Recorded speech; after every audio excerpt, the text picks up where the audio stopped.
ये गई क्वीन। अभी देख कवर कवर कवर, ये गया साला। भाई क्या खेल रहा है? ए बद्री, दो चाय लेके आ रहे। ए शकील भाई, रुक भाई, भागो, पुलिस आ रही, भागो। भाग सलीम भाग। रुक।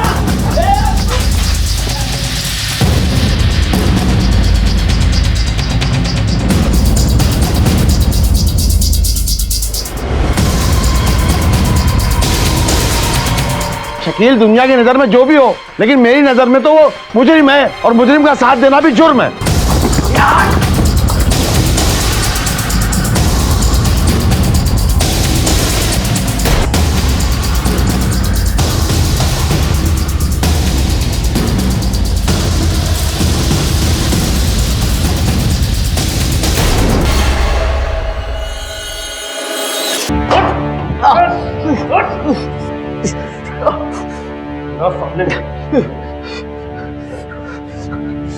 वसीम को क्यों मारा? मैंने वसीम को नहीं मारा। देख, सच बोलने की इस वक्त तेरे पास कोई चारा नहीं है, बोल। जब मैंने कुछ किया ही नहीं तो क्या बोलूं मैं? आपके पास कोई गवाह या सबूत है? सबूत चाहिए तुझे? साले सबूत भी है और गवाह भी है। तेरा बाप अल्ताफ मियां, उसने हमें बताया कि तूने वसीम को मारा। मैं जानता हूं शकील ने ही वसीम का कत्ल किया है। आप इतने दावे के साथ कैसे कह सकते हैं? क्योंकि मैं अपने बेटे शकील को बहुत अच्छी तरह से जानता हूं। उसके डर से मोहल्ले का कोई भी आदमी उसके खिलाफ गवाही नहीं देगा। मैं ये भी जानता हूं दुनिया के लिए जो भी हो, पर मेरी नजर में वो मुजरिम है, कातिल। शकील वसीम को क्यों मारेगा? मेरी बेटी यानी शकील की बहन नफीसा, वसीम ने उसे छेड़ा था। बस इसी बात को लेकर दोनों में तू मैं हो गई, और इसी गहमा गहमी में उसने उसे मार दिया। नहीं नहीं, मैं नहीं मानता। मेरे अब्बा ऐसा बोल ही नहीं सकते, और अगर उन्होंने ऐसा बोला भी है तो आप ये पता करो कि वो झूठ क्यों बोल रहा है। शकील के नाम पर यूं तो कई केसेस दर्ज थे, मारपीट, गुंडागर्दी, हफ्ता वसूली, सट्टा चलाना, लेकिन उसके ज्यादातर केस इसलिए खारिज हो जाते थे क्योंकि उसके खिलाफ गवाही देने की कोई हिम्मत नहीं करता था। भोपाल में हुआ यह केस एक अनोखी मिसाल है जहां एक बाप ने अपने ही बेटे के खिलाफ झूठी गवाही देकर उसे कानून के हाथों पकड़वाया, जबकि वो मौका वारदात पर मौजूद नहीं था। तो आखिर वो क्या वजह थी जिसने एक बाप को इस कदर मजबूर कर दिया कि वो अपने ही बेटे के खिलाफ ऐसा कदम उठाए? अल्ताफ मियां ने ऐसा क्यों किया? शकील ने ही वसीम का कत्ल किया। क्या वाकई शकील के हाथों वसीम का कत्ल हुआ था? एक कत्ल के केस से शुरू हुई इस कहानी में आगे चलकर कई सनसनीखेज खुलासे होंगे जो हमें सोचने पर मजबूर कर देंगे। शकील को पिछले 7 महीनों से उसके केस की सुनवाई के तहत जेल में रखा गया था।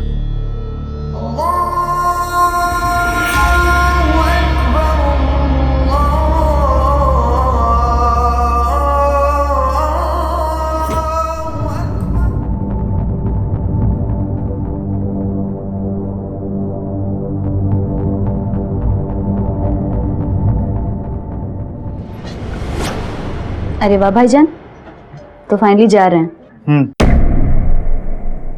आ गई टिकट। पहले शकील भाई छोड़ के चले गए और अब आप छोड़ के भाग रहे दुबई, 7 समुंदर पार, हमें इस अंधे कुएं में छोड़कर। तुम ऐसा क्यों सोच रही हो? और शकील भाई के जेल जाने के बाद तुम तो हालत देख ही रही हो, और अब तुम सब मेरी जिम्मेदारी हो, और मैं बाहर जाऊंगा तभी तो इस घर की हालत सुधार पाऊंगा। और तुम फिक्र मत करो, मैं जल्द से जल्द तुम सबको अपने पास बुलाने की कोशिश करूंगा। ख्वाब तो बहुत देखे भाईजान, लेकिन पूरे कितने होते हैं ये तो वक्त बताएगा। आपको तो आज़ादी मिल गई ना इस कैद से, आप जाइए। ये क्या कह रही हो तुम? अल्ताफ मियां, अस्सलाम वालेकुम। वालेकुम अस्सलाम। अल्ताफ मियां, वो शास्त्री नगर वाली जमीन पर कुछ गुंडों ने कब्जा जमा के रखा हुआ है। हाँ तो मेरी आपसे एक दरख्वास्त है कि अगर आप मेरा वो काम शकील मियां को कहकर करा दोगे तो उसमें आपका भला हो जाएगा। खबरदार, जो कभी दोबारा ऐसे काम लेके मेरे पास आए तो अदालत में जाओ, कोर्ट का दरवाजा खटखटाओ। जब तक अदालत का इंसाफ आएगा तब तक शायद हम ही इस दुनिया में नहीं होंगे। ऐसे कामों के लिए शकील भाई जैसे लोग ही सही होते हैं, इसलिए तो मैं आपसे कह रहा हूँ। तुम जैसे लोगों ने शकील से लोगों को बढ़ावा दिया है। मैं ना कभी जुर्म के साथ था और ना ही हूँ, पता है तुम्हें? मैंने खुद गवाही देके उसे सजा दिलवाई। खबरदार, जो दोबारा ऐसे काम लेके कभी मेरे पास आए तो। मगर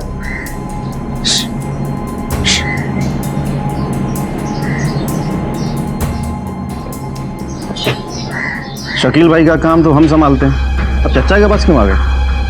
अरे चलिए मेरे साथ चलिए। अरे मैं तो कहती हूँ कि दुबई उबई जाने की जरूरत ही क्या है? यहाँ काम और पैसे की कमी है क्या? मेरा बस चले ना तो मैं तो तुझे यहीं रोक लूं। अम्मी कमी तो कोई नहीं है, लेकिन अब्बू चाहते हैं कि मैं नौकरी जरूर करूं। अरे तू और तेरे अब्बा, पहले उनकी बातें समझ में नहीं आती थी, अब मुझे तेरी बातें समझ में नहीं आती हैं। मेरा शकील होता ना तो कभी अपनी अम्मी की बात ना टालता। इसीलिए आज जेल में बैठा है वो। तुम्हारी बातें उसके दिमाग में बैठ गई थी। खुदा के वास्ते अपने शैतानी ख्यालात इन बच्चों के जहन में मत डालना। ये शकील नहीं है ना, इसलिए सबकी जुबान खुल गई है। अम्मी मैं हूं ना आपका बेटा, हाँ? और आज से शकील भाई की सारी जिम्मेदारियां मैं खुद उठाऊंगा, आप फिक्र मत करो।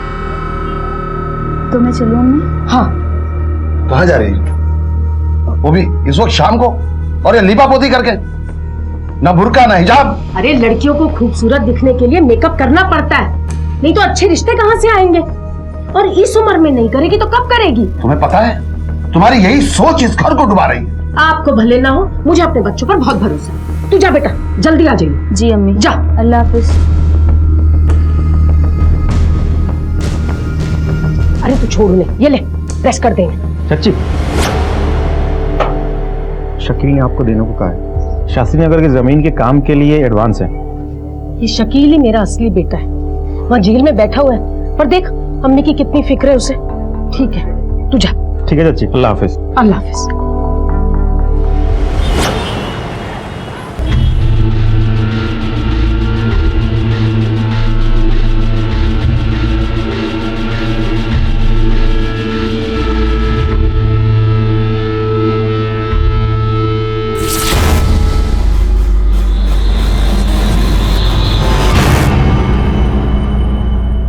लगा जरा फोन। कुछ पता चला? अब्बा फोन नहीं लग रहा उसका। कहाँ चली गई? मुझे क्या पता, कह के गई थी सहेली क्या गई है, वापस आ जाएगी। और करो मनमानी। नफीसा घर से तो निकली थी लेकिन लौट कर नहीं आई। उसका फोन भी बंद आ रहा था। घर के सभी लोग परेशान होकर उसे ढूंढ रहे थे। इस परिवार ने सारी रात उसे हर जगह तलाश किया लेकिन उसका कोई सुराग हाथ नहीं लगा। ये मेरी बेटी नफीसा कल शाम से घर नहीं लौटी, और सर उसका फोन भी स्विच ऑफ आ रहा है। अब ये बुरा मत मानिए, लेकिन डायरेक्ट सवाल पूछता हूँ, किसी के साथ अफेयर था इसका? नहीं ऐसा तो कुछ नहीं था, मेरी तो बात भी हुई थी उससे। उसने कहा वो सहेली क्या गई है और जल्दी लौट आएगी। कौन सहेली, कहाँ रहती है और नाम क्या है उसका? नाम तो नहीं मालूम। अल्ताफ मियां, किसी पर शक है? शकील के बारे में तो आप जानते ही हैं, हो ना हो ये वसीम के भाई हारून का ही काम है। एक को देख लूंगा मैं। वही हमारे परिवार के पीछे पड़ा हुआ है। ठीक है, अभी आप लोग जाइए, हम लोग पता करते हैं। सर मेहरबानी करके मेरी बच्ची का पता लगाइए। से लड़की 21 साल की है, पढ़ी लिखी। एक तरफ जहां शकील के कई दुश्मन हैं, वहीं ज्यादातर लोगों पर शकील का खौफ भी है। सर मुझे तो लगता है शकील के गैर मौजूदगी में कोई भी इस लड़की पर हाथ डाल सकता है। हो सकता है। जुर्म अपने दाग आसानी से नहीं छोड़ता, जुर्म अपनी कीमत किश्तों में वसूल करता है। परिवार के अलावा नफीसा किन लोगों से मेलजोल था पता करो, उसके कॉलेज और दोस्तों से बात करो, कॉल रिकॉर्ड निकालो, फोन की आखिरी लोकेशन क्या थी ये भी पता करो, हर पुलिस स्टेशन में उसके फोटो सर्कुलेट करो। और हाँ, इन्हें जिन पर शक है वो हारून। सर वसीम को मरे हुए 7 महीने हो गए। हारून इतना लंबा वेट क्यों किया? उसको कुछ करना होता तो बहुत पहले कर चुका होता। यही तो पता करना है। हो सकता है कि वो सही मौके की तलाश में और उसे वो मौका अब मिला हो। हारून से पूछताछ करो। Okay sir.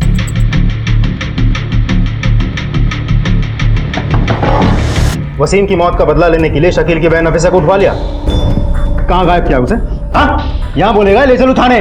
औरतों से बदला नहीं लेता मैं साहब, अगर बदला लेना ही होगा तो मैं शकील से बदला लूंगा। साहब हम नफीसा को क्यों उठवाएंगे? उस लड़की के सर पर इश्क का भूत सवार था। मतलब उसका इश्क चल रहा था उस मुराद खान के साथ। मेरे बेटे वसीम को मरवा दिया और मौका मिलते ही भाग गई होगी उस नामुराद के साथ। हाँ सर, इश्क था, लेकिन बहुत पहले ही हमारा ब्रेकअप हो गया था जब उसे पता चला कि मैं शादीशुदा हूँ। और फिर सर उसके भाई शकील के आदमियों ने मेरे साथ बहुत मारपीट करी। सर उसके बाद तो मैंने नफीसा का नाम लेना भी बंद कर दिया था। तो उसका बदला तूने नफीसा को गायब करके लिया, क्यों?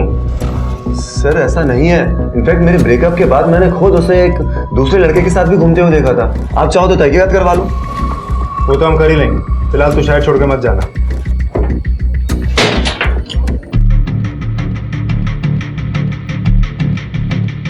सुनी, इस लड़की को देखा है कहीं? यही सर। हाँ साहब, मैंने देखा है। ये लड़की अक्सर मोशन फोटोग्राफर की दुकान पे आ जाया करती थी साहब। सर, एक दिन नफीस साहब ने कॉलेज की आईडी फोटो निकलवाने को आई थी और उसकी खूबसूरती से इम्प्रेस होकर मैंने उसका फोटो शूट किया और उसको एक्टिंग में ट्राई करने को कहा, लेकिन वो अपने भाई शकील से बहुत डरती थी, इसलिए उसने एक्टिंग करने से मना कर दिया।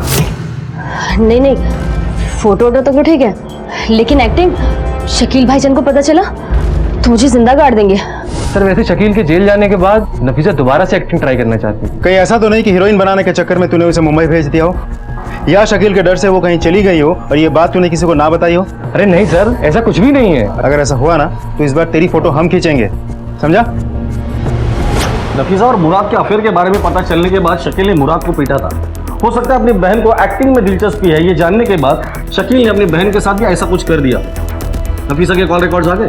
शाम तक मिल जाएगी। इस वक्त सारे लोग हमारे शक के दायरे में हैं। इस शकील से भी पूछताछ करनी पड़ेगी। क्या नफीसा गायब हो गई? हाँ, और तू सिर्फ इतना बता दे, उसे तूने क्यों गायब किया और कहाँ गायब किया? मैं क्यों गायब करूंगा अपनी बहन को?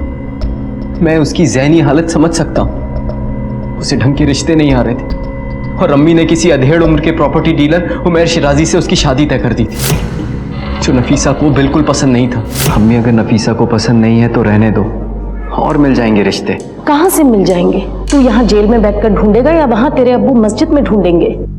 जवान लड़की घर में होती है तो उसकी फिक्र माँ को होती है, और अगर थोड़ा बहुत उम्र में बड़ा है तो ऐसा क्या हो गया? कम से कम ऐशो आराम तो है ना। अम्मी छोड़ो, खुदा के वास्ते नफीसा की खुशी के लिए जाने दो इस रिश्ते को। मुझे नफीसा की खुशी ज्यादा मायने रखती है।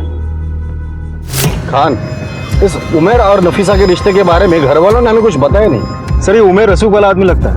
हो सकता है शकील के मना करने के बाद इस उमेर ने ही नफीसा को गायब किया हो।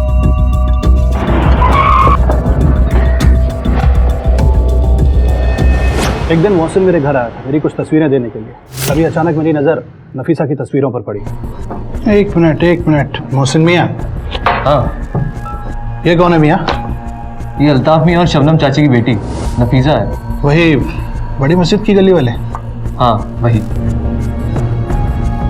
नफीसा मुझे भाग गई थी और मैंने रिश्ते के लिए पैगाम भी भिजवाया था उसकी अम्मी को, शबनम को। शबनम मान गई थी, लेकिन नफीसा और उसका भाई शकील वो इस रिश्ते के लिए राजी नहीं हुए।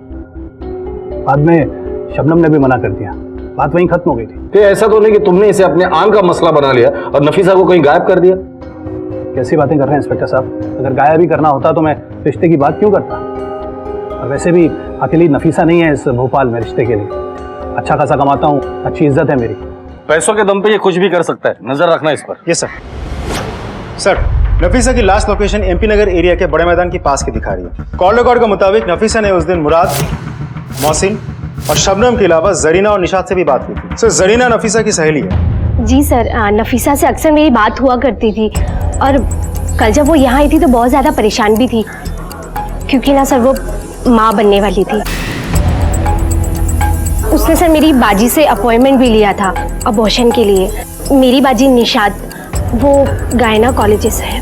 सर, नफीसा आई थी मेरे पास, उसने अबॉर्शन के बारे में भी मुझसे बात की। उसने जिक्र किया था कि बच्चा किसका है? नहीं सर, उसने कभी बताया भी नहीं और हमने जोर भी नहीं दिया। कहीं कुछ पता चला सर मेरी बेटी का? अल्ताफ मियाँ, बेटी का तो नहीं, लेकिन बेटी के बारे में पता चला है। तुम्हारी बेटी प्रेग्नेंट है और अबॉर्शन के लिए उसने डॉक्टर से अपॉइंटमेंट भी ली। क्या आप लोग ये बात जानते थे? नहीं सर, इस बारे में मैंने तो कोई बात नहीं सुनी। ऐसा कैसे हो सकता है? अगर हमारी बेटी का किसी के साथ इश्क होता तो हमें भनक तो पड़ती। भनक पड़ भी जाती तो क्या कर लेते तुम? ये सब तुम्हारे शय का नतीजा। घर की बुनियादें तो पहले ही हिली हुई थी, अब बेटी की इज्जत भी तार तार हो गई। क्या मुंह दिखाएंगे दुनिया को? अब तक लापता नफीसा के बारे में एक बड़ी ही चौंका देने वाली बात सामने आई थी कि वो मां बनने वाली है, लेकिन सवाल यह था कि उसके पेट में पल रहा बच्चा आखिर है किसका?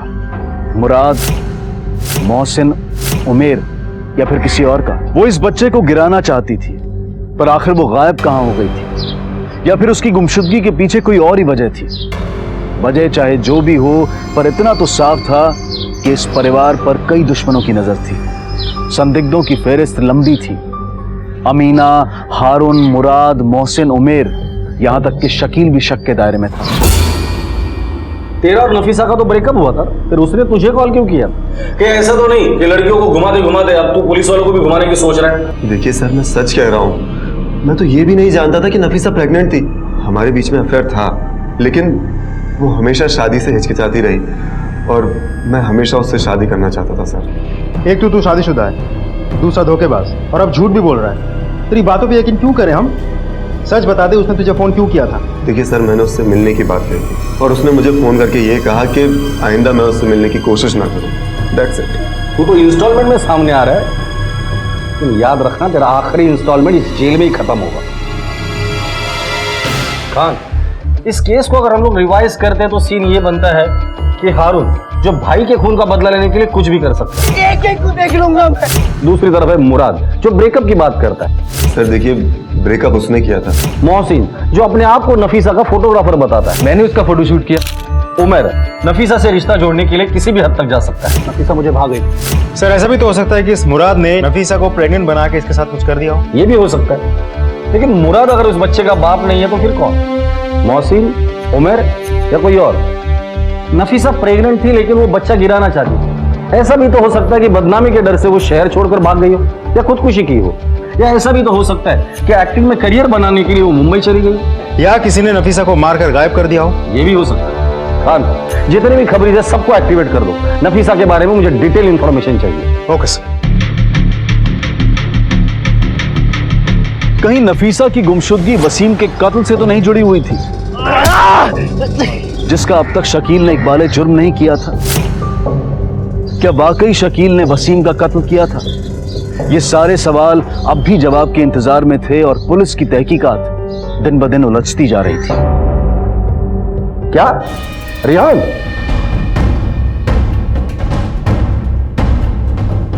सर मुझे थोड़ा और वक्त चाहिए, मेरे घर के हालात थोड़े ठीक नहीं। प्लीज टिकट आगे बढ़ा दीजिए। नहीं रेहान मियाँ, आपको तो जाना ही होगा, वरना जॉब निकल जाएगी हाथ से। सोच के बताओ मुझे थोड़ी देर में। ठीक। नहीं नहीं रेहान, ये हालात वाला चलते रहेंगे। कितनी मुश्किल से तो ये नौकरी मिली है। तू जा। अब्बा शकील भाई जेल में है और नफीसा का कुछ पता नहीं, और ऐसे हालात में मैं आप सबको छोड़ के कैसे चला जाऊं? देख रेहान, ये सब सोचना तेरा काम नहीं, मैं हूं ना। एक नई जिंदगी तेरा इंतजार कर रही है। तू जा। अब्बा मुझसे नहीं हो पाएगा, मेरे कदम उठेंगे ही नहीं। वैसे ही बहुत लोग की नजर है हमारे घर पे। तू क्या कर लेगा इन सब में? तू क्या कह रहा है, मेरे तो कुछ समझ में नहीं आ रहा। अरे ठीक ही तो कह रहा है, घर में एक जिम्मेदार मर्द रहेगा तो अच्छा रहेगा। और ऐसा क्या कमा लेगा दुबई में जाकर? यहाँ पर शकील का धंधा संभाल लेगा, घर के बारे न्यारे हो जाएंगे, और वैसे भी घर से दूर भी नहीं जाना पड़ेगा। तुम्हारी इसी सोच की वजह से इस घर की बर्बादी हुई है। देख बेटा, तेरे यहाँ रहने ना रहने से कुछ भी नहीं बदलेगा। सोच क्या रहा है? चलने की तैयारी कर। अल्ताफ मियाँ अस्सलाम वालेकुम। वालेकुम अस्सलाम। रेहान मियाँ, अब्बा सही कह रहे हैं। अरे भाई, दलदल से बाहर निकलो और अपनी उड़ान भरो। इतनी मेहनत और इतनी जी जान से कोशिश करने के बाद अगर पीछे हटोगे ना तो खाली याद रह जाओगे। पूरा घर छान मारो, बैग चेक करो। पर क्या हुआ इंस्पेक्टर साहब? पता चल जाएगा। क्या बात है सर, कुछ तो बताइए। अरे आप ऐसे कैसे घुस सकते हैं हमारे घर में? कैसे घुस सकते हैं ये भी पता चल जाएगा।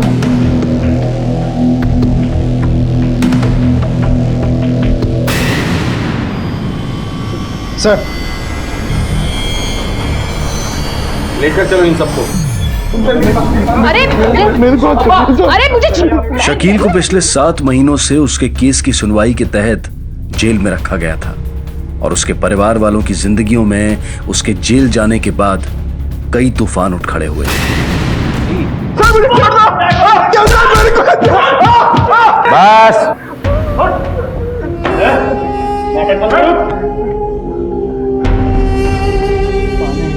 पानी, चाय, नाश्ता सब कुछ मिलेगा तुझे। सिर्फ इतना बता दे, ड्रग के पैकेट तेरे पास कहां से आए? दुबई में तेरा क्या कनेक्शन है और यहाँ किसके लिए काम करता है तू? मुझे कुछ नहीं पता सर। वो पैकेट शकील भाई ने अपने दोस्त इकबाल और सलीम के हाथ से भिजवाया, और उन्होंने कहा था कि ये शकील भाई का गिफ्ट है, दुबई जाके खोलो। और मैं कुछ नहीं जानता सर। शकील, अगर अपने भाई के साथ मिलकर तू नया कोई कारोबार शुरू कर रहा है तो इतना समझ ले, वो कारोबार तेरे भाई की जिंदगी बर्बाद करके रख देगा। भला इसी में सब कुछ सच सच बता दे। मैंने इकबाल और सलीम से कहा था कि रेहान को एक मोबाइल गिफ्ट कर दे। अब उस पैकेट में ड्रग्स कहां से आया मुझे नहीं पता। सर मेरा भाई पढ़ा लिखा है, इंजीनियर है, वो कभी कोई गलत काम नहीं कर सकता। उसे फंसाया जा रहा है। कौन फंसा रहा है उसे? मेरा बड़ा बेटा शकील कुछ भी कर सकता है, लेकिन अपने छोटे भाई रेहान को फंसा नहीं सकता। एक बार रेहान को गलती से उसकी बंदूक मिल गई थी तो। अम्मी। हाँ अम्मी वो इकबाल पैसे देने आएगा। कहां से मिली तेरे को? हाँ भाईजान ये रखी थी। शकील क्या कर रहा है? गन चाहिए तेरे को? गन चाहिए? अंदर अगर छूने की भी कोशिश की ना हाथ तोड़ दूंगा तेरा। शकील? अम्मी एक शकील पैदा हो चुका है इस घर में, दूसरा नहीं चाहिए मुझे। आपको जो चाहिए मैं ला के दूंगा। अब आप ही बताइए, ऐसा भाई अपने भाई के साथ बुरा कर सकता है क्या? देखिए इंस्पेक्टर साहब, मैंने हमेशा सच्चाई का साथ दिया। जब मेरे बेटे शकील के हाथों वसीम मारा गया था तो मैंने खुद उसके खिलाफ गवाही देके उसे सजा दिलवाई थी। फिर मैं यहाँ रेहान के लिए झूठ क्यों बोलूंगा? वो ऐसा नहीं है। आप चाहे तो लोगों से पूछ सकते हैं। ये हमारे खानदान को बदनाम करने की साजिश। उधर मेरी बेटी नफीसा लापता है और इधर किसी ने मेरे बेटे को फंसा दिया। नफीसा का गुमशुदा होना और रेहान के बैग में ड्रग्स मिलना, कहीं ये दोनों केसेस एक दूसरे से जुड़े हुए तो नहीं है? ये गुत्थी तो और उलझती जा रही है। नफीसा के बारे में कुछ पता चला? हाँ सर, नफीसा की लास्ट मोबाइल लोकेशन एमपी नगर की है। हमने एमपी नगर पुलिस स्टेशन को खबर भेज दी है, वो लोग तलाश कर रहे हैं। आजकल के नौजवानों को अमीर होने की बहुत जल्दी होती है। जैसे रेहान के बारे में पता करो, किससे मिलता था, क्या करता था, सब कुछ। और इकबाल और सलीम दोनों को उठाकर लेकर आओ। Okay sir. भाई आपने आज तक जो भी कुछ किया, भले वो इस समाज और कानून के खिलाफ, लेकिन सारे दाग आपने अपने दामन पे ले लिए और हमें हमेशा साफ सुथरा रखा। मैं और नफीसा हमेशा आपके साए में खुद को महफूज पाते। न जाने नफीसा कहाँ चली गई, क्यों चली गई, लेकिन भाई मैं वादा करता हूँ मैं दुबई जाके खूब मेहनत करूंगा और अब से मैं घर की जिम्मेदारी संभालूंगा। तू दुबई चला जाएगा तो यहाँ के झमेलों से छूट जाएगा। और रही बात नफीसा की, तो उसके हाथ पीले करके उसे खैरियत से विदा करना है। भाई उसके साथ इतना कुछ हो गया, लेकिन एक बार भी उसने बताया नहीं कि उसकी जिंदगी में क्या क्या चल रहा है। हमेशा हंसते हंसते ही ताना मारती थी। कभी कभी तो डर लगता है भाई कि तू डर मत, तू जा, मैं हूं ना। बाहर होता तो तुझे इमाम जमीन बांध के विदा करता। ये क्वीन मेरी है भाई, बड़ी। अरे क्या हुआ साहब? इकबाल चल। सब मैं झूठ नहीं बोल रहा था। सब वो पैकेट ना रेहान को दिया था, लेकिन साहब उसमें ड्रग्स कहाँ से है साहब, हमें नहीं पता साहब। मोबाइल कहाँ से खरीदा था? साहब वो सलीम हारून की दुकान से लाया था साहब। फिर झूठ बोल रहे हो तुम लोग। सर सारी बस्ती और आसपास के इलाकों में रेहान के बारे में पता करके देख लिया, रिकॉर्ड बिल्कुल क्लीन है।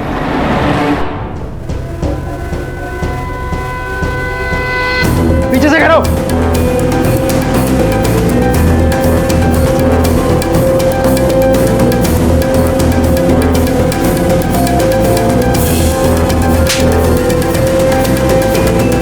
चल तेरा रिचार्ज करते हैं स्टेशन में, चल। हाँ साहब, जब मुझे पता चला कि रेहान दुबई जा रहा है तो मुझसे बर्दाश्त नहीं हुआ साहब, और मुझे मेरे भाई की मौत का बदला लेना था साहब। एक तो उसने मेरे भाई को मार डाला और ऊपर से सलीम रेहान के लिए फोन खरीदने मेरे ही शॉप पे आया साहब। शाम को आ, मेरे गोडाउन में ना एक लेटेस्ट सा फोन पड़ा हुआ है। अच्छा मैं ला के रखता हूँ। ठीक है, मैं शाम को आता हूँ। हाँ ये अच्छा फोन है। कितने का है? 10,000। इसको पैक कर दो।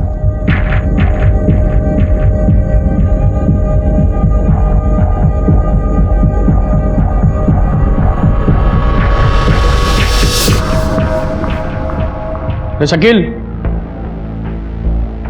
तेरे घर से खबर आई है तेरे भाई रियान को रिहा कर दिया गया है। किसी हारून ने उसे फंसाया था। ड्रग्स का केस तो हल हो गया, लेकिन 6 दिन से लापता नफीसा का कुछ पता नहीं चला। कहां थी वो, क्या बीत रही थी उस पर दुखों से घिरे अल्ताफ मियां के परिवार को रेहान की रिहाई से थोड़ी राहत जरूर मिली थी, लेकिन घर के अंदर और बाहर के लोगों के नजरिए में बदलाव आ गया था।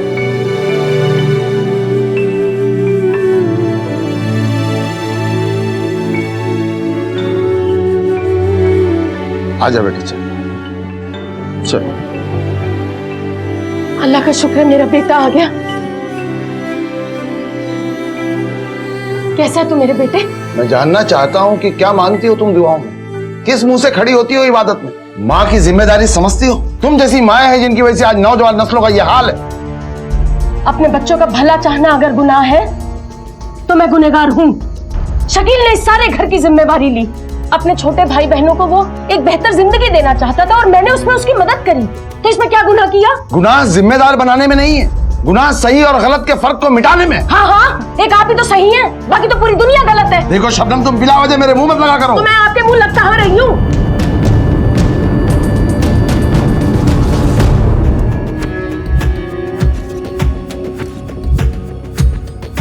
सर हमने मुराद की सारी एक्टिविटीज चेक की है, लेकिन कुछ हाथ नहीं लगा। उमेर और मोहसिन से भी कुछ खास लीड नहीं मिली सर। खान, इस केस में ये तीनों हमारे प्राइम सस्पेक्ट हैं। नफीसा अभी तक गुमशुदा है। हो सकता है कि इन तीनों में से किसी ने उसे किडनैप किया हो या फिर मार कर उसकी लाश को कहीं ठिकाने लगा दिया हो। सर इस सारी तहकीकात में एक और बात पता चली, नफीसा में एक बेहतर जिंदगी जीने की ख्वाहिश खुलकर सामने आई है। ऐसा भी तो हो सकता है कि उसकी यही ख्वाहिश है जिम्मेदार उसके गुमशुदा होने के पीछे। हो सकता है सर। सारे खाट टूट गए अब्बू, अब कुछ नहीं हो सकता। बेटा तू चाहती क्या है? आजादी इस कैद खाने से। कैद? बेटा साफ सुथरी जिंदगी गुजारने के लिए कह रहा हूँ, इसमें बुराई क्या है? बुराई तो ये है कि हम आपके घर पैदा हुए। ये आज की कमाई था बेटा, मेहनत से कमाई हुई रोटी का मजा ही कुछ और होता है। जी अब्बा, खुश रहो। अब्बा, दुबई में मेरी जॉब लग गई। माशाअल्लाह माशाअल्लाह। बेटा मुझे तुम पे नाज है। मेरी एक बात याद रख, जिंदगी में हमेशा नेक राह पे चलना और कभी किसी गलत चीज के साथ समझौता मत करना। जी अब्बा। प्यारा बच्चा।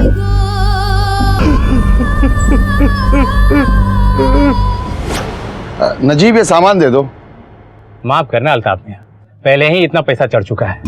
अरे भाई तो चुका देंगे। कहाँ से चुकाओगे अल्ताफ मियां? शकील जेल में है, रेहान का दुबई जाना रहा और ना ही आपकी इतनी आमदनी है, कहाँ से चुकाओगे? माफ करो अल्ताफ मियां, माफ करो। अल्ताफ भाई, अल्ताफ भाई, भाई देखिए अल्ताफ भाई, आप बुरा मत मानिए, लेकिन पिछले दिनों जो कुछ भी आपके घर में हो रहा ना, उसके बाद मैं अपनी बेटी फरजाना का रिश्ता आपके बेटे रेहान से नहीं कर सकता। आप कहीं और लड़की देख लीजिए। ये आप क्या कह रहे हैं निशान भाई? रेहान बेकसूर है, इसलिए तो पुलिस ने उसे रिहा कर दिया। और रही बात नौकरी की, तो कोई दूसरी मिल जाएगी। इतने में ही जिंदगी खत्म तो नहीं हो जाती। लेकिन ये रिश्ता आप खत्म समझिए। मैं लड़की का बाप हूं, आप मुझे माफ कीजिए। अरे हिस्ट्री शीटर्स के लिए कानून से मिली सजा या उनके ऊपर लगा जुर्म का ठप्पा किसी तमगे से कम अहमियत नहीं रखता, लेकिन सीधे साधे और बेगुनाह लोगों के लिए एक छोटा सा हादसा भी उनकी जिंदगी बदलने की वजह बन सकता है।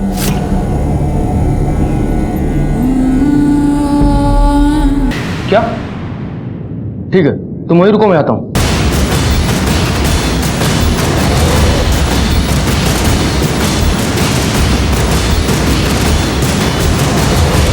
सर लास्ट इधर है।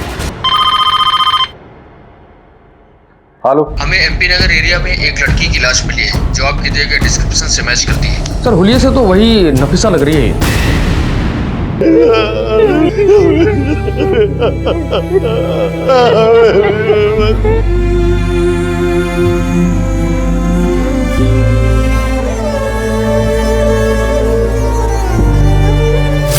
ये तेरे लिए गिफ्ट। हाँ। मेरे लिए चूड़ियां। देखिए भाईजान, अभी तो मैं इन चूड़ियों से काम चला लूंगी, लेकिन जब आप दुबई से वापस आएंगे तो सोने की चूड़ियां लानी पड़ेंगी। पक्का? पक्का। नहीं साहब, मैंने कुछ नहीं किया। नहीं साहब, बंद कर इसको। अरे सर, नफीसा की पोस्टमार्टम रिपोर्ट, मौत की वजह दीवार से सर टकराने से ब्रेन हैमरेज होना बताया गया है। और दूसरी बात, मौत की वक्त नफीसा 2.5 महीने प्रेग्नेंट थी। गुमशुदगी वाली रात ही उसका मर्डर हुआ था सर।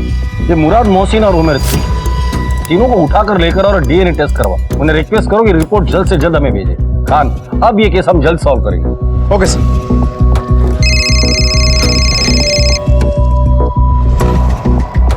हाँ राशिद बोल। साहब, शकील के राइट हैंड इकबाल के बारे में एक बात पता चली है। 17 तारीख को वो नफीसा से मिला था।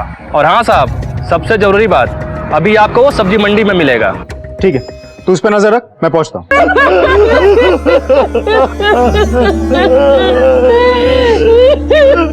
रो और जोर से रो, खुदा की लाठी में आवाज नहीं होती।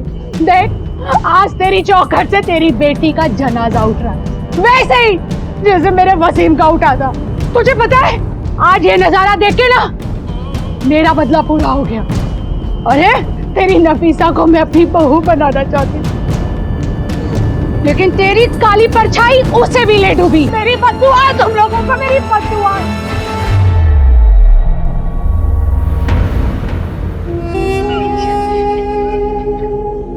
देख, तेरी लगाई आग में क्या क्या झुलस गया। चैन की एक रोटी नहीं खा सके। देख,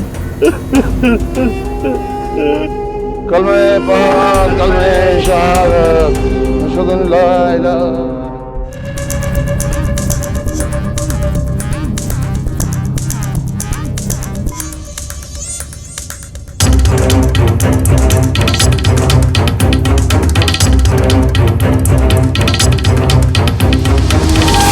हर छोटे बड़े अच्छे बुरे काम में तो शकील का साथ ही रहा है। 17 तारीख को नफीसा तुझसे भी मिली थी, क्यों?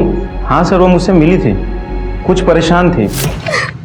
नफीसा, नफीसा, रो क्यों नहीं है? क्या हुआ? वो भाईजान। अरे बता ना, किसी ने कुछ बोल दिया, कुछ कहा तुमसे? नहीं नहीं भाईजान, कुछ नहीं। बता, मुझे बता। नहीं भाईजान, कोई बात नहीं, मैं जाती हूँ, अल्लाह हाफिज। नफीसा, कहीं शकील के डर से तू कुछ छुपा तो नहीं रहा है? नहीं सर, वो मेरी छोटी बहन से हटकर और कुछ नहीं है।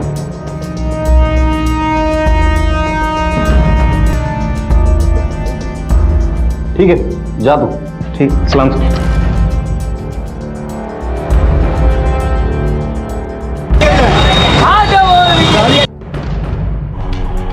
सर। नफीसा के पेट में जो बच्चा था उसका डीएनए मुराद का डीएनए से मैच हुआ।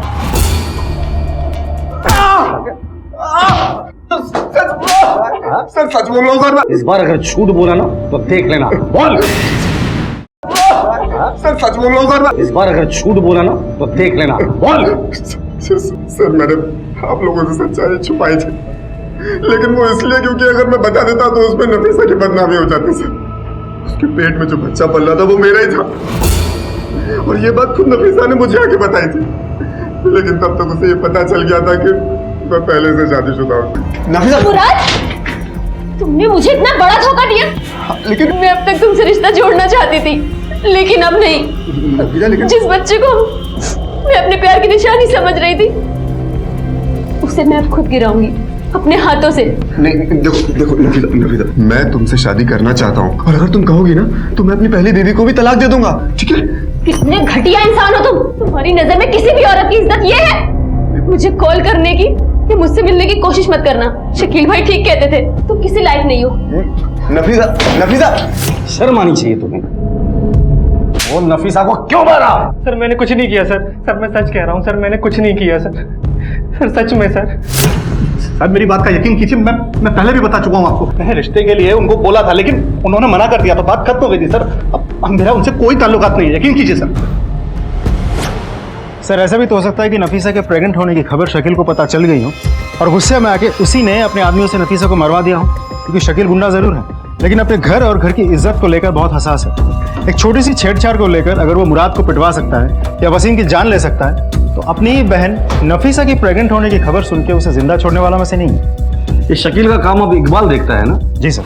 अगर मुझे पहले पता होता कि नफीसा इस हद तक गुजर जाएगी तो मैं ही उसे मरवा देता, और जिस दिन अपने आदमियों से मुराद को पिटवाया था उसे भी मरवा देता, तो आज ये दिन नहीं देखना पड़ता। ये काम तो अब भी कर सकता है, हम तेरी बात का यकीन क्यों करें? क्योंकि मुझे लगता है नफीसा को किसी और ने नहीं, वसीम की मौत का बदला लेने उसकी माँ अमीना ने या तो मरवाया है या खुद मारा है, क्योंकि नफीसा की मैयत वाले दिन वो हमारे जले पर नमक छिड़क रही थी। हाँ, मैंने मारा है नफीसा को, मेरी बद्दुआओं ने मारा है उसे। अरे जिस लड़की की वजह से मेरा घर तबाह हो गया, उसके साथ कभी अच्छा नहीं हो सकता। आपको पता है, बहू बना लेती मैं उसे, लेकिन वो लड़की अपनी माँ की तरह पैसों की भूखी और लालची निकली। मेरे बेटे वसीम को मरवा दिया और उस मुराद को फांस लिया। आपके चेहरे पर ये घाव कैसा? ये घाव ये भी उस शबनम ने दिया है मुझे। तो 17 तारीख को आप अपनी बेटी नफीसा से नहीं मिले थे। याद कीजिए, शायद उसने आपको कुछ बताया होगा। मैंने आपको पहले ही बताया ना, उसके घर से निकलने के बाद मेरे से कोई बात नहीं हुई। झूठ बोल रही है आप, लेकिन आपके कंगन ने हमें सब कुछ सच बता दिया।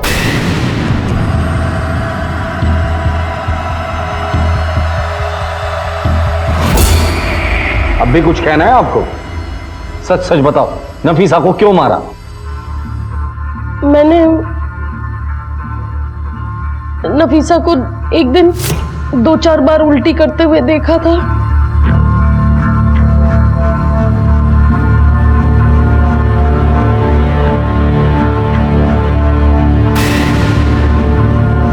हाँ अम्मी, ये सच है, मैं मां बनने वाली हूँ, लेकिन उस मुराद ने मुझे धोखा दे दिया। वो पहले से शादीशुदा है और अब मुझे उससे शादी भी नहीं करनी है। और मैंने सोच लिया है कि मैं इस बच्चे को गिरा के रहूंगी। तू है कहाँ अभी? मैं बड़े मैदान के पास हूँ अम्मी। तू वहीं रुक, मैं आती हूँ वहाँ। जी ठीक है। फिर मैंने फोन रखा और मैं उससे मिलने निकल पड़ी मैदान में। अरे नफीसा तू रो क्यों रही है? अरे यही मौका है। मैं कहती हूँ मुराद को ब्लैकमेल करके उससे शादी कर ले। लेकिन अम्मी वो शादीशुदा है। अरे शादीशुदा है तो क्या हो गया? कम से कम अपनी इज्जत बचाने के लिए तुझे थोड़ा पैसा तो देगा। और अगर ना भी दे तो तू उसकी दूसरी बीवी बनकर रह जाइयो। ये बच्चा गिराने की क्या जरूरत है नफीसा? देख इससे सबका भला हो जाएगा नफीसा। अरे वाह अम्मी वाह, आज मुझे आपको अम्मी कहते हुए भी शर्म आ रही है। इससे अच्छा होता मैं किसी कोठे वाले की बेटी होती। कम से कम मुझे ये तो पता होता कि मेरी माँ ही है जो मेरा खुलेआम सौदा कर रही है। अरे घिन आती मुझे आपको अपनी अम्मी कहते हुए। माँ कहने के लायक ही नहीं हो।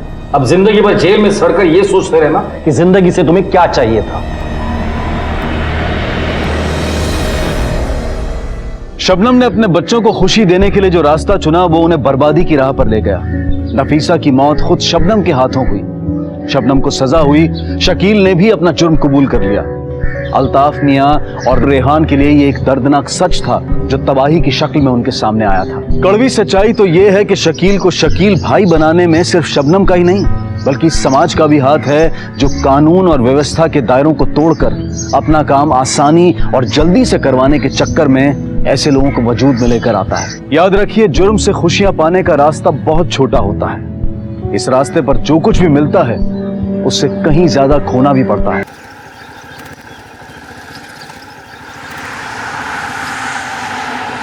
आई फिक्र मत करो, पैसों का इंतजाम हो जाएगा, ठीक है? टेंशन कैसे ना लूं? तुला तर माहिती है ना कि पैसों का इंतजाम नहीं हुआ तो क्या होगा मनीषा का? हाँ पता है आई, पैसों का इंतजाम हो जाएगा, तू टेंशन मत ले। अभिषेक बेटा, 200-400 की बात होती तो फिक्र नहीं करती, पर तुझे पता है ना 1 लाख रुपए देना है उन्हें।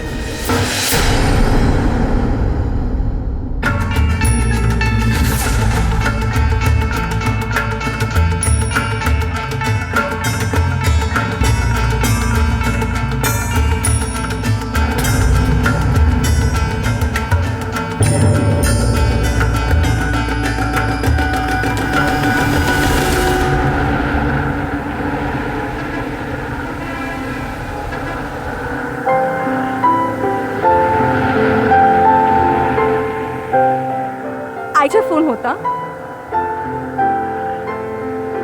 मनीषा ताई को देने वाले 1 लाख के बारे में पूछ रहे थे, तो कुछ हुआ अरेंज? हुआ तो नहीं है पर हो जाएगा, कोशिश चल रही है। 1 मिनट रुको।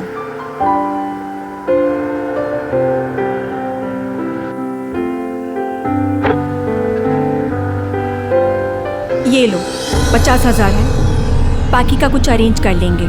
नहीं आरती, मैं तुमसे पैसे कैसे ले सकता हूँ? ये मेरी प्रॉब्लम है, इसे मैं खुद सॉल्व करूंगा। देखो तुम्हारी प्रॉब्लम भी तो मेरी प्रॉब्लम है ना। देखो मैं इस बात से इनकार नहीं कर रहा हूँ, पर अभी हमारी शादी नहीं हुई है और मैं तुमसे पैसे ले लूँ? नहीं, मुझसे ये नहीं होगा। आखिर तुम्हारी बहन मेरी भी तो कुछ लगती है ना। और हाँ, ये मत सोचना कि ये पैसे मैं भूल जाऊंगी। एक बार शादी होने दो, फिर सूद समेत वापस कर लूंगी, ठीक है? लो, रख लो पैसे।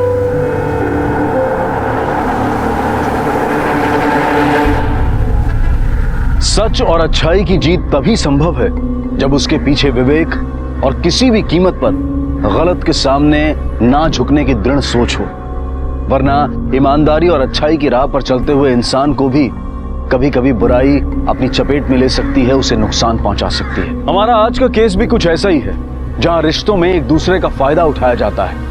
किसी की अच्छाई, उसकी भलमनसाहत को उसकी कमजोरी समझकर उसका शोषण होता है और धीरे धीरे जिंदगी गुनाह का शिकार बन जाती है। आई, आई दरवाजा खोलो। आई, अरे हुआ क्या? तू इतनी घबराई हुई क्यों है?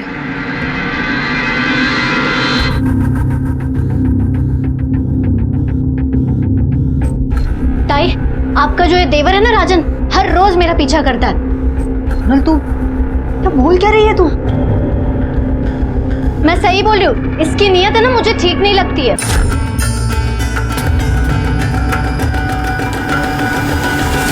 सोनल ये क्या बकवास कर रही है? भाऊ ये झूठ बोल रही है। मैं इसका क्यों पीछा करूंगा बताइए आप? ओ, क्या लगा रखा है नाटक? हाँ, एक तो खुद की बेटी को संभाल नहीं सकते हो और मेरे भाई को बदनाम करने पे लगे हुए हो। ये ज्यादा नहीं हो रहा है?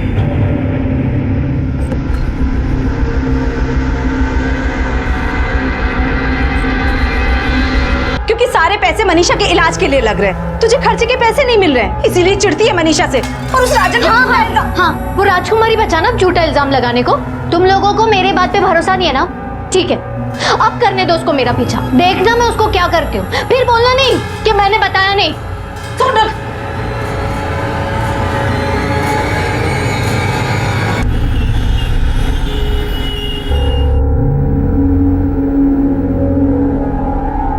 क्या हुआ? क्या सोच रहा है? यही सोच रहा हूँ आई कि तुझे सोनल पे ऐसा चिल्लाना नहीं चाहिए था। वो बड़ी हो गई, बच्ची नहीं रही। चिल्लाती नहीं तो क्या करती? मनीषा का क्या होगा सोचा है कभी? हम लड़की वाले हैं, हमें थोड़ा दब के ही रहना चाहिए। अजीत छोड़ देगा तो कितनी बदनामी होगी। आई तू कौन सी दुनिया में जी रही है? अब जमाना बदल चुका है। जमाने के बारे में मुझे मत बता, सिर्फ खाना और पहनना बदला है, रीति रिवाज आज भी वैसे ही है। समाज में रहना है तो उसके कायदे कानून मानने ही पड़ेंगे, समझा तू?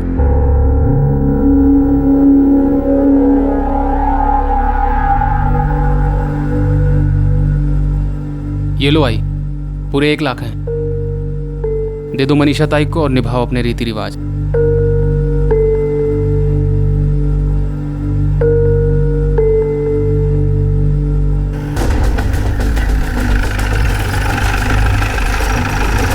अभिषेक सुरवे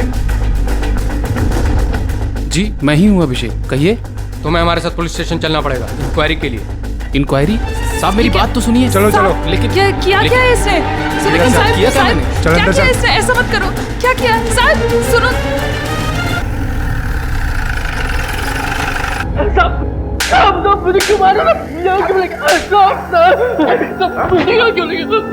पहले अपने कलीग दोस्त राजीव दुबे का सामान चोरी करता है और उसके बाद बोलता मैंने क्या किया? मैंने कोई सामान चोरी नहीं किया साहब। ये इनोसेंट बनने का नाटक बंद कर। 3 दिन पहले जहाँ चोरी हुई थी वहां पर तेरे फोन की लोकेशन दिख रही है, इसका मतलब तू भी चोरी में शामिल था। सर मेरे साथ एक लड़का अभिषेक सुरवे काम करता है, उसको हमेशा पैसे की जरूरत रहती है। उसने कितनी बार उधार लिया सर, बेशक उसने लौटाया, लेकिन जरूरत तो उसे हमेशा रहती है। और सिर्फ उसी को मालूम था कि मैं डिलीवरी के लिए कहाँ कहाँ जा रहा हूँ और मेरे पास क्या क्या सामान है। बोल, चोरी का माल किधर है? पैसे की जरूरत होने का मतलब ये तो नहीं होता कि मैं चोर हूँ। पापा के गुजरने के बाद अपने घर को मैं ही देख रहा हूँ सर। मैंने लोगों से उधार लिया और समय से वापस भी किया है। पर यकीन मानिए सर, ये चोरी मैंने नहीं की। साहब मेरे बेटे को छोड़ दो, उसने कुछ नहीं किया है। उसने आज तक किसी का 1 पैसा नहीं लिया, वो चोरी क्या करेगा साहब? साहब उसे छोड़ दो। मनोज, अभिषेक लग गया हो साहब।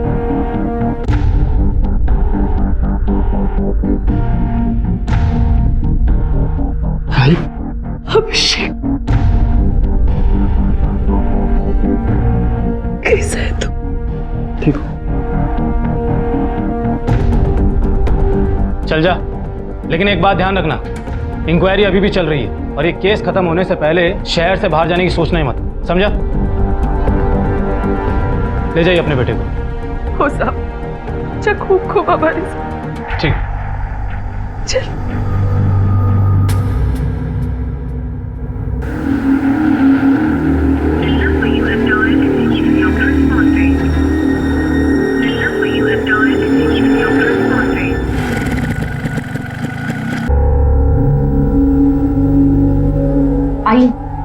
सुनो ना, अभिषेक को ना अब तक आ जाना चाहिए था। मुझे तो लगता है अब हमें पुलिस कंप्लेंट कर देनी चाहिए। आरती, हो सकता है किसी काम में फंस गया हो, इसीलिए आने में लेट हो रहा है। ऐसा करते हैं सुबह तक देखते हैं, इतनी रात में पुलिस में क्या जाना। ठीक है, तुम ही बोलता है तर मग राहू दे। आई मैं निकलती हूँ। हाँ, अगर वो आ जाए तो मुझे प्लीज कॉल कर देना। हाँ सुनो, आईची काळजी घे। चल। अभिषेक भी ना, तो क्यों टेंशन ले रही है? दादा आ जाएंगे।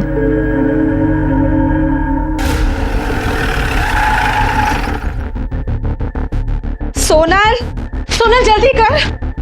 हाय।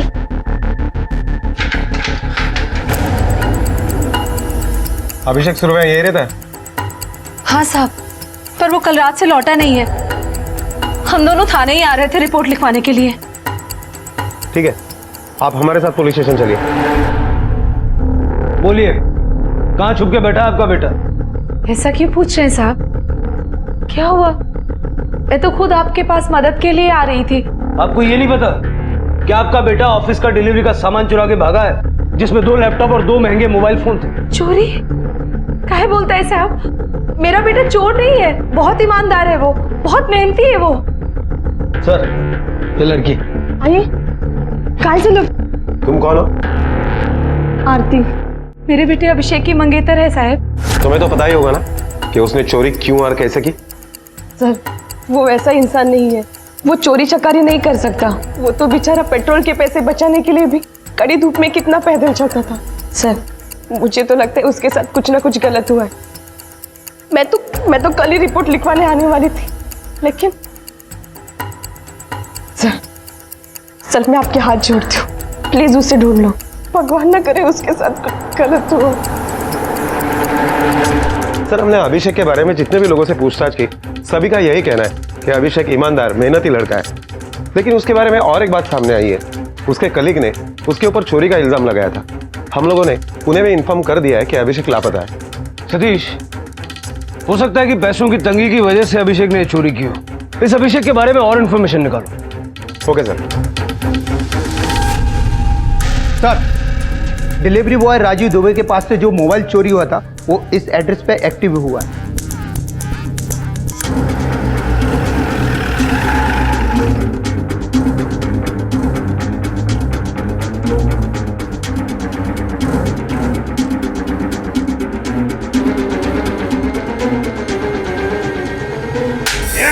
चल बोल। हाँ सर, मेरा सामान चोरी नहीं हुआ था, मैंने वो खुद चोर बाजार में बेचा था। अपना सामान तो चोरी करके बेचा ही, साथ में अभिषेक का सामान भी चोरी करके बेच दिया। बोल, अभिषेक और उसका सामान कहाँ है? सब मुझे जितना मालूम था मैंने आपको सच सच बता दिया सर। मुझे नहीं पता सर अभिषेक कहाँ है और उसका सामान कहाँ है सर। मैंने उसका सामान नहीं लूटा सर। सर, अभिषेक के ऊपर जो चोरी का इल्जाम लगाया गया था वो खारिज हो चुका है। उसका दोस्त राजीव ने उसके ऊपर झूठे आरोप लगाए थे। सतीश, ऐसा भी तो हो सकता है कि इस राजीव ने अभिषेक को गायब किया हो और जो सामान उसके पास था उसे बेच दिया हो। सर, इसके चांसेस बहुत कम है। क्यों? क्योंकि जिस वक्त अभिषेक गायब हुआ उस वक्त राजीव अपने गोरेगांव वाले ऑफिस में था, और अगर उसने अभिषेक को गायब किया है या उसका सामान लूटा है तो जरूर किसी और की मदद ली होगी। सर, अभी तक चोरी किए गए हुए मोबाइल्स एक्टिवेट नहीं हुए, ना ही वो लैपटॉप चोर बाजार में बेचने के लिए आया है। सतीश, वो सारे मोबाइल और लैपटॉप सर्वेलेंस पे डालो। Okay sir. सोनल, तूने चुराया ना वो 1 लाख रुपए जो अभिषेक ने मनीषा के इलाज के लिए दिए थे? शर्म नहीं आई तुझे? हाँ, बोल, क्यों चुराया तूने? आई क्या हो गया तुझे? ये क्या बोल रही है? 1 लाख तो क्या, मैंने कभी 1 रुपया नहीं उठाया किधर से। सब जानती हूँ मैं। हाँ, चुपचाप वो पैसे देती हूँ, जान ले लूंगी मैं तेरी। लौटा दे वो पैसे। छोड़ दो ना, मैं छोड़ूंगी नहीं, मैं छोड़ दो। अच्छा ही छोड़, क्या करता है? सोनल, अंदर जा। क्या करूँ अब मैं? क्या करूँ मैं? अगर इसने पैसे नहीं लिए तो पैसे गए कहाँ? ये अभिषेक भी पता नहीं कहाँ चला गया।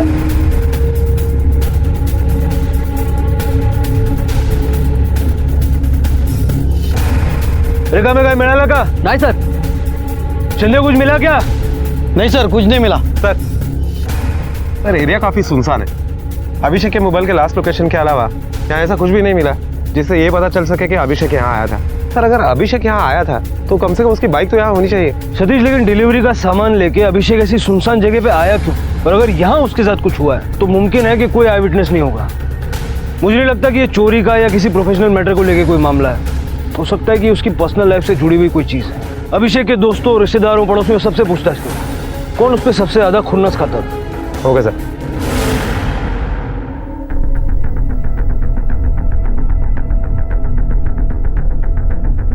समोरच्या घरात जो अभिषेक राहतो कैसा लड़का है वो? किसी के साथ कोई झगड़ा वगैरह है उसका? वो तो बहुत शरीफ लड़का है साहब, वो किसी से झगड़ा क्यों करेगा? उसको तो 24 घंटा अपनी फैमिली के बारे में सोचने की फुर्सत ही कहाँ है। उसके फैमिली मेंबर्स कैसे हैं? मेरा मतलब है उनके आपस में कोई मनमुटाव या अनबन? नहीं साहब, लेकिन हाँ साहब, बड़ी लड़की की जो शादी हो गई थी उसके पति के साथ कुछ तो लफड़ा हुआ है। बात पुलिस तक गई थी, लेकिन क्या मैटर हुआ वो मालूम नहीं। Thank you.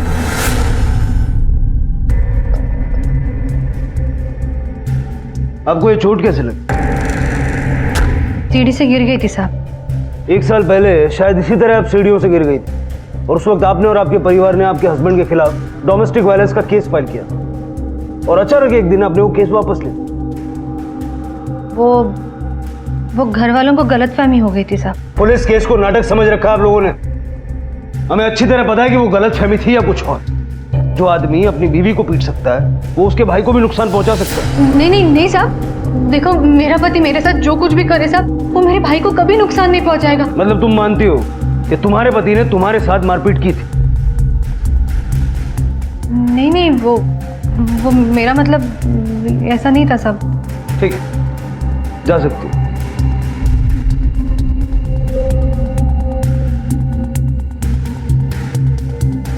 काश लोग ये समझ पाते हैं कि क्राइम को छुपाने से क्राइम खत्म नहीं होता, बल्कि और बड़ा हादसा हो सकता है।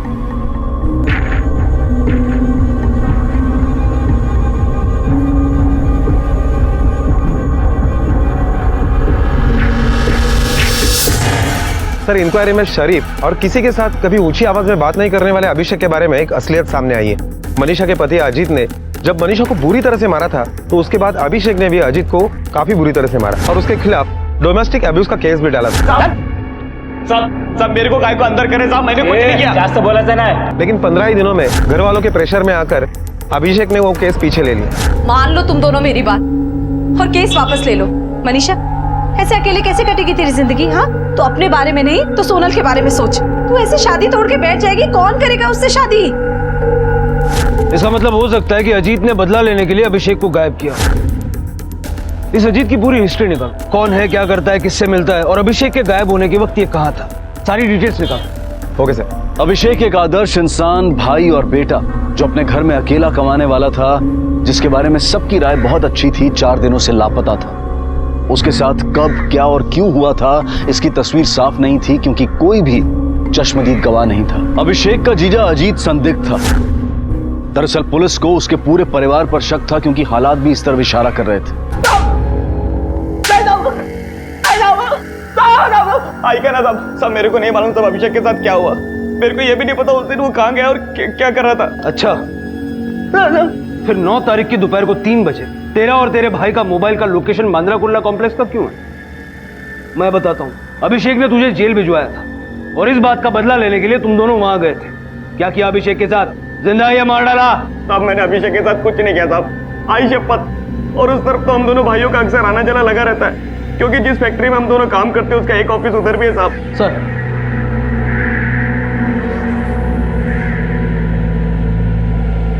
इसे यही रखना जब तक मैं न कहूं। साहब मैंने कुछ नहीं किया साहब। साहब मेरे जमाई का अभिषेक के गायब होने में कोई हाथ नहीं है, उसको छोड़ दो साहब। अभिषेक ने अजीत के खिलाफ कंप्लेंट लिखवाई थी ना, उसके बाद भी आपकी बेटी अजीत के घर वापस गई और आज यकीन से कहती है कि अजीत और उसका भाई अभिषेक को कुछ नहीं कर सकते। साहब झगड़ा किस परिवार में नहीं होता, पर ऐसे कोई बदला थोड़ी ना लेता है। मनीषा को जब उसकी गलती का एहसास हुआ वो खुद ही वापस चली गई थी। अभिषेक को ढूंढने के बजाय अब गड़े मुर्दे मत उखाड़ो साहब। देखिए ये पुलिस की इंक्वायरी है, आपका घरेलू मामला नहीं है। पूछताछ चल रही है, जब पूछताछ हो जाएगी तो छोड़ देंगे। अभी आप लोग जा सकते हैं।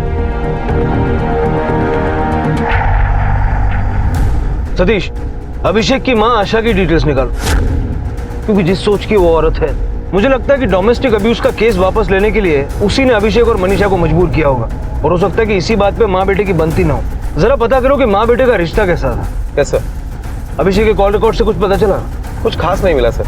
हाँ सर, लेकिन एक बात है, अभिषेक ने गायब होने से पहले जो लास्ट कॉल रिसीव किया था वो उसकी छोटी बहन सोनल का था।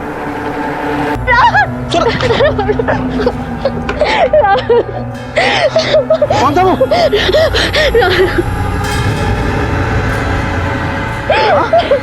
क्या हुआ? मैंने कितनी कोशिश की कि सब कुछ ठीक हो जाए, पर देखना अजीत ने फिर से मारपीट कर मनीषा को घर से निकाल दिया, क्योंकि हम उससे पैसे नहीं दे पा रहे। आई, आप पैसों का टेंशन मत लो, रुको।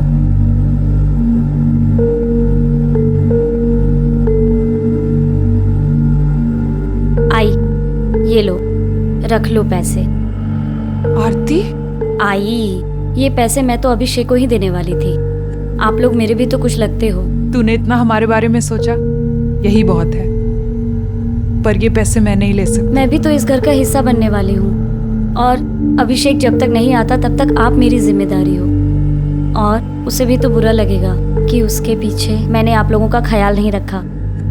प्लीज आई, ये पैसे मनीषा ताई को दे दो, उन्हें इन पैसों की सबसे ज्यादा जरूरत है।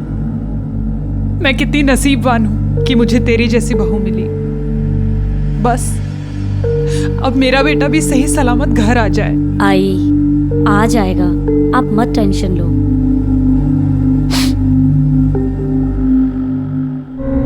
कब से पीछा कर रहा है वो मेरा, परेशान कर दिया उसने मुझे। तुम्हें पता है, दिन पे दिन उसकी हिम्मत बढ़ती जा रही है। राहुल, मुझे बहुत डर लग रहा है अब। सोनल, तुम बिल्कुल भी टेंशन मत लो, मैं हूं ना तुम्हारे साथ। मैं देख लूंगा उसे। तुम्हें पता है ना, मेरे अलावा तुम्हें और कोई नहीं छू सकता। तो smile, smile smile smile smile. ये हुई ना बात। 9 तारीख को जिस दिन अभिषेक गायब हुआ, उसके गायब होने से पहले आखिरी कॉल तुमने उसे किया। क्यों किया था तुमने उसे फोन? सर, वो मेरे भाई हैं, मैं उनको फोन क्यों नहीं कर सकती? बिल्कुल कर सकती हो, लेकिन हमें पता है कि काफी टाइम से तुम दोनों में कोई बातचीत नहीं थी। 1 महीने में उसके नंबर पे तुम्हारा एक भी कॉल नहीं है, फिर अचानक ऐसा क्या काम आ गया?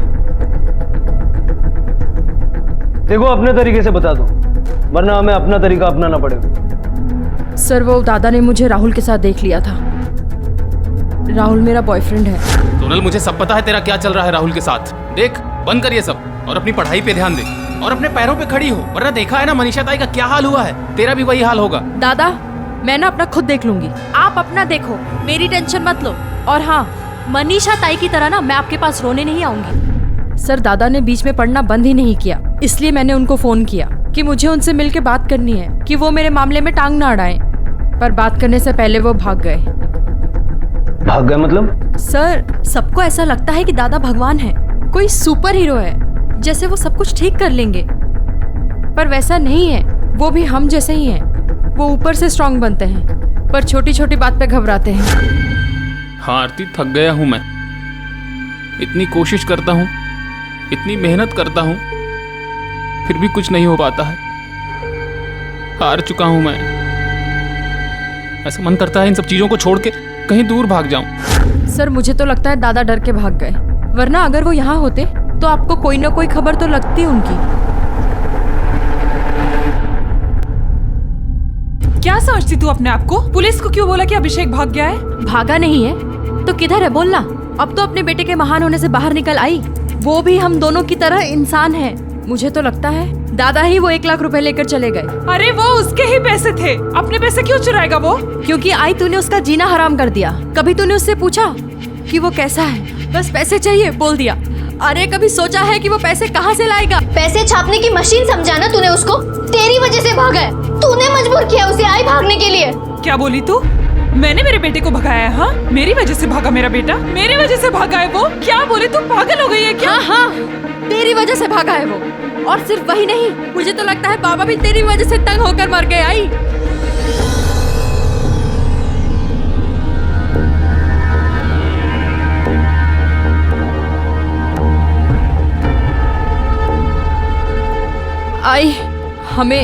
आई, मुझे माफ कर दे। वो मैंने गुस्से में बस बोल दिया।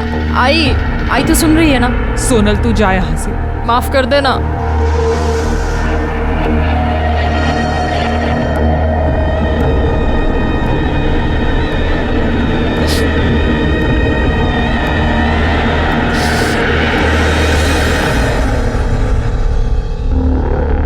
आरती, तुमने हमें ये कभी क्यों नहीं बताया कि अभिषेक अपनी घर वालों की जिम्मेदारियों से दुखी था और घर छोड़ के भागना चाहता? सर वो तो दुख में आदमी ऐसी बातें बोल देता है, इसका मतलब ये नहीं है कि अभिषेक भागना चाहता था। मुझे यकीन है सर, अभिषेक कमजोर लोगों में से नहीं है जो भाग जाए। सर,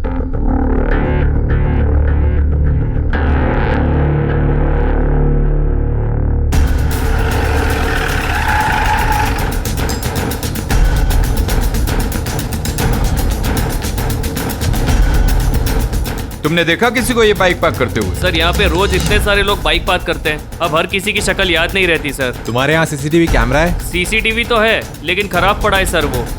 ठीक है, जाओ। सतीश, अभी हमारे पास कोई तरीका नहीं है जिससे ये पता लगे कि ये बाइक यहाँ पर अभिषेक ने पार्क किया या किसी और ने। अगर अभिषेक भागा है तो उसे बाइक यहाँ पार्क करने की क्या जरूरत पड़ी? 90% चांसेस है कि ये काम किसी और ने किया है। जरा बाइक पे देखो, फिंगरप्रिंट्स मिलते क्या, हो सकता है हमारी उससे कुछ मदद हो जाए। Okay sir. अभिषेक को गायब हुए काफी वक्त बीत चुका था और बीतते वक्त के साथ पुलिस को उसके जिंदा मिलने के आसार भी कम लगने लगे थे। वहीं दूसरी तरफ उसका परिवार बिखरता जा रहा था। पुलिस को अब तक जितने भी सुराग मिले थे उसके मुताबिक कोई भी घर वाला उसकी गुमशुदगी का कारण हो सकता था। सब अपने अपने समीकरणों और अपनी मजबूरियों के अधीन थे और पुलिस इस तहकीकात में दिन रात एक कर रही थी। पर वहीं दूसरी तरफ अभिषेक के घर में कुछ ऐसा चल रहा था जिससे पुलिस अनजान थी। घर के अंदर के लोग ही जुर्म को बढ़ावा दे रहे थे, जो कि बहुत विनाशकारी हो सकता था।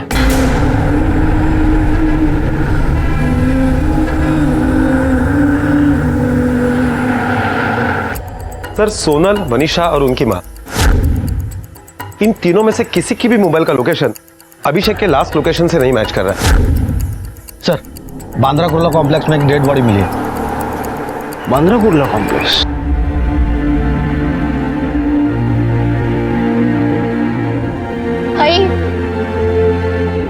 आई दरवाजा खोलो।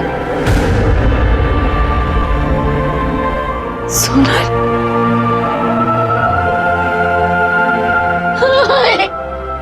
सोनल क्या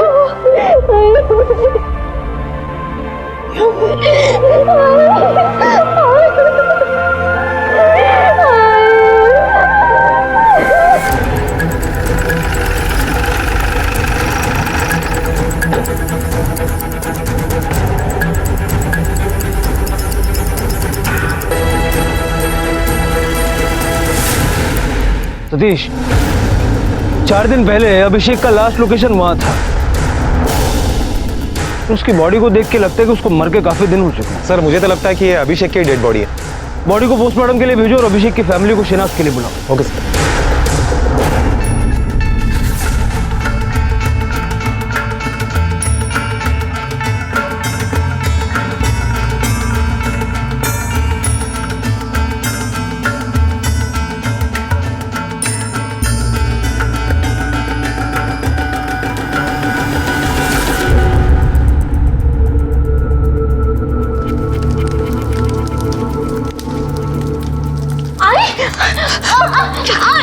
आई, ये कपड़े क्यों जला रही है?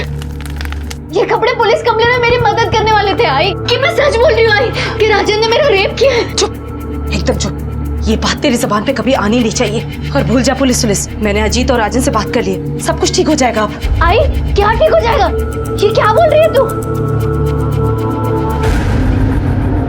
आई, तूने इसको इधर क्यों बुलाया? बोलना। मैं अपनी गलती ठीक करना चाहता हूँ, सोनल से माफी मांगकर, इससे शादी करके।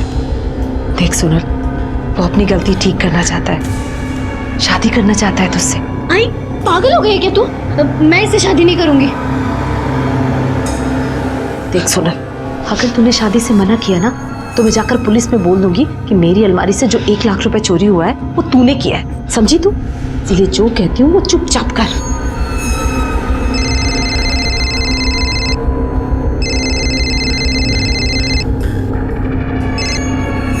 हेलो,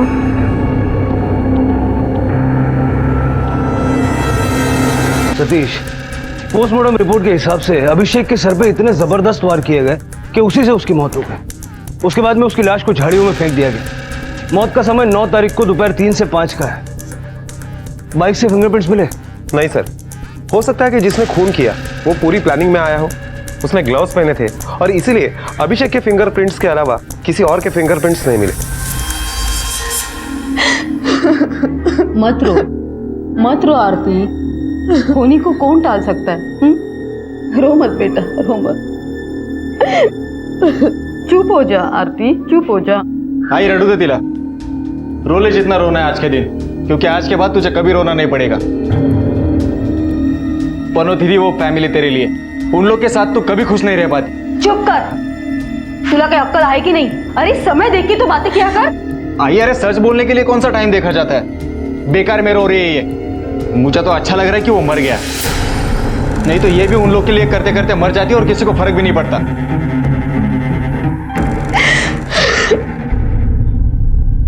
आई तो सोनल की शादी राजन से क्यों करवाना चाहती है? तो जानती नहीं है क्या कि वो 2 भाई कैसे हैं? क्यों? उससे शादी नहीं करेगी तो कोई और रिश्ता है क्या तेरे पास?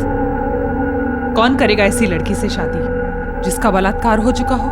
और पता है ना, बिना मर्द की औरत पर लोग कैसे चील कौओं की तरह नजर गड़ाए रखते हैं।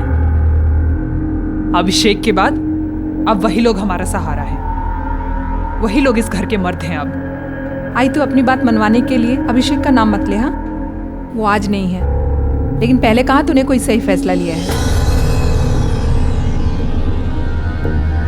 क्या बोला तूने? हाँ, आज तुम लोग ही मुझे बात सुना रहे हो। तुम लोग कह रहे हो कि मैंने तुम लोगों की जिंदगी बर्बाद की, बिना पति के 3 बच्चों को पाल के दिखाओ, फिर बोलना। 35 साल की थी मैं तब तेरे बाबा गुजर गए। उससे पहले कभी घर से बाहर भी नहीं निकली थी। खुद को संभालना, तुम तीनों को पालना कैसे किया मैंने, ये मैं ही जानती हूँ। एक बात बता, अजीत को जेल भेज के तुझे क्या मिलेगा? और राजन को जेल भिजवाकर सोनल को उल्टा समाज में बदनामी ही होगी। हेलो राहुल, राहुल मुझे तुमसे मिलना है, कुछ जरूरी बात करनी है। सर, अभिषेक के पड़ोसियों से जब हमने पूछताछ की तो एक बात पता चली है कि उसके घर वाले सोनल की शादी अजीत के भाई राजन के साथ कर रहे हैं। बड़े ताज्जुब की बात। और सोनल का तो एक बॉयफ्रेंड है, राहुल। सर, सोनल के घर वाले अजीत की असलियत के बारे में भी जानते हैं और उन लोगों की राजन के बारे में भी कोई राय अच्छी नहीं है।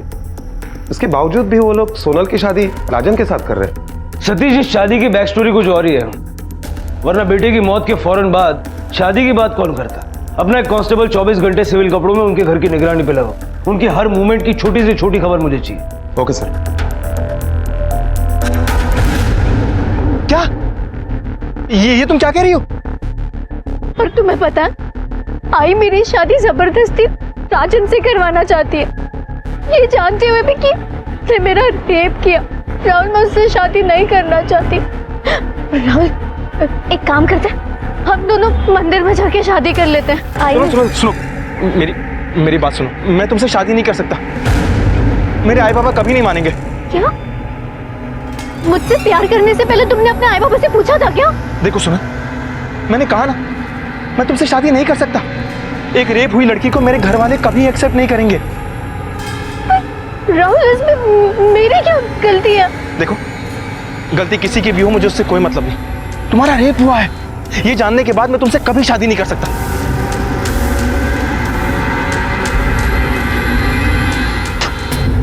घिन आ रही है मुझे तुम पे। अब तुम क्या? मैं ही तुमसे शादी नहीं करूंगी।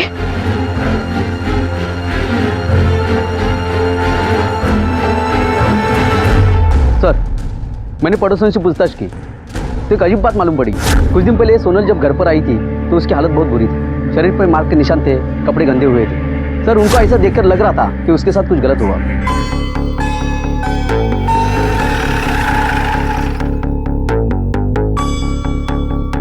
देखिए, क्या तुम्हें अब भी नहीं लगता कि हमें सब कुछ सच बता देना चाहिए?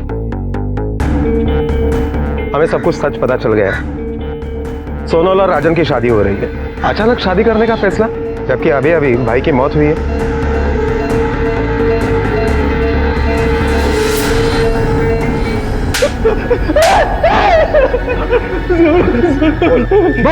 बोलता है साहब, बोलता है साहब, वो सोनल है ना साहब, वो उसका रेप किया था मैं।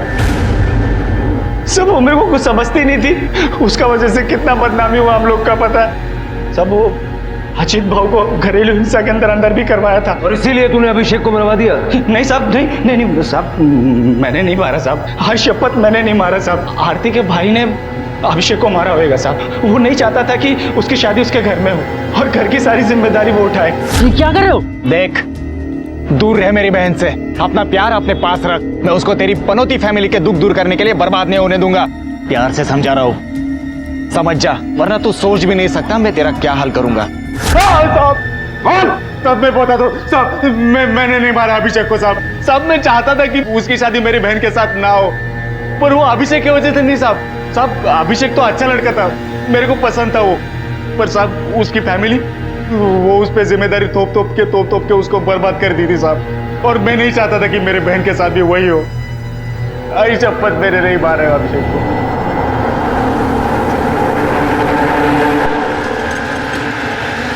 साहब, मेरी बेटी सोनल कल दोपहर से गई है और अभी तक वापस नहीं आई। मुझे तो बहुत डर लग रहा है कि कहीं वो खुद को कुछ कर ना ले। साहब आपको कुछ अंदाजा है वो कहाँ जा सकती है? उसका कोई दोस्त या सहेली वगैरह? साहब उसके दोस्तों के बारे में मुझे कुछ मालूम नहीं है। सर, सोनल का फोन अभी भी स्विच ऑफ ही आ रहा है। उसके कॉल रिकॉर्ड के मुताबिक उसने आखिरी फोन अपने बॉयफ्रेंड राहुल को किया था, तभी से सोनल गायब। सर मेरे को नहीं मालूम वो कहाँ गई। उसने तुझे फोन किया था, क्या बोली वो फोन पे तुझसे? मिली थी तुझसे? हाँ सर, वो मुझसे मिलने आई थी और शादी करने के लिए प्रेशर दे रही थी। पर सर उसका रेप हुआ ये सुनने के बाद मैं उससे कैसे शादी कर सकता था? तुझे कैसे पता चला उसका रेप हुआ है? सर वो मुझसे खुद बोल रही थी कि हम लोग शादी कर लेते। मैंने मना कर दिया और वो वहां से चली गई। सर उसके बाद मुझे नहीं मालूम कि वो कहाँ गई। हेलो, हाँ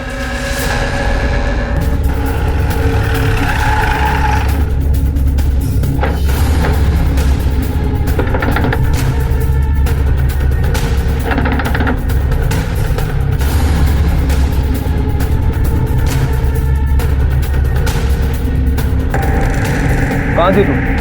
और तुम्हारा फोन क्यों स्विच ऑफ आ रहा था सोनल? सर मैंने फोन जानबूझ के बंद किया था, इधर उधर भटक रही थी। राहुल ने मुझे धोखा दिया सर, कुछ समझ ही नहीं आ रहा था कि मैं क्या करूं। मन तो किया कि मर जाऊं, लेकिन हिम्मत ही नहीं हुई, इसलिए घर वापस आ गई। अभिषेक के लापता होने का राज उसकी लाश मिलने के साथ खत्म हो गया, लेकिन एक नया सवाल खड़ा हो गया कि अभिषेक का कत्ल किसने और क्यों किया, जिसका पुलिस के पास अभी कोई जवाब नहीं था। वहीं दूसरी तरफ अभिषेक के परिवार में होने वाली हरकतें आम नहीं थी। राजन सोनल के बलात्कार के जुर्म में पुलिस कस्टडी में था।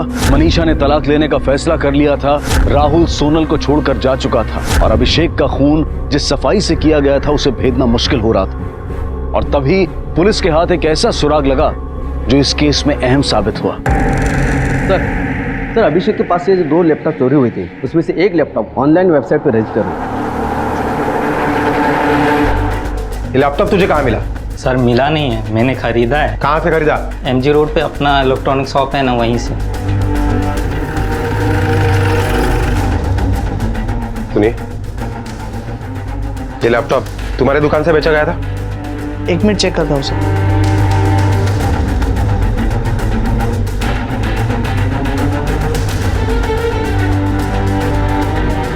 हाँ साहब, ये लैपटॉप हमारी दुकान से लिया गया है। जिस दिन ये लैपटॉप तुम्हारे दुकान से बेचा गया उस दिन के CCTV फुटेज मुझे चाहिए। Okay sir.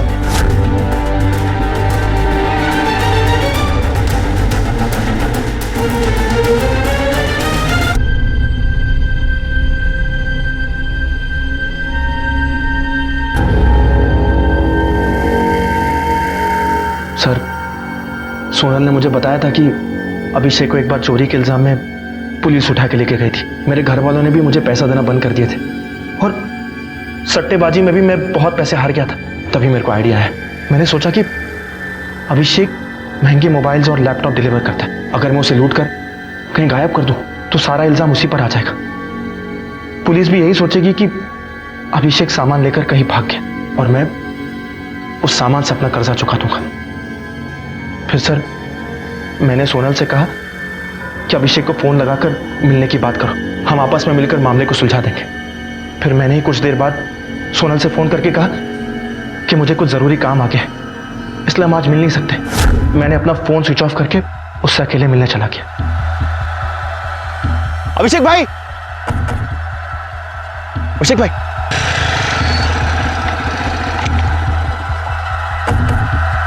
तू यहाँ क्या कर रहा है?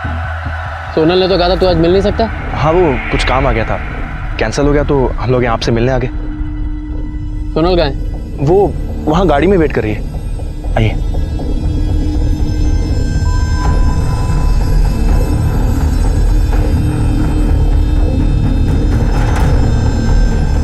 सर, मैं उसे वहां लेकर गया और उसके सर पे लोहे की रॉड मारी।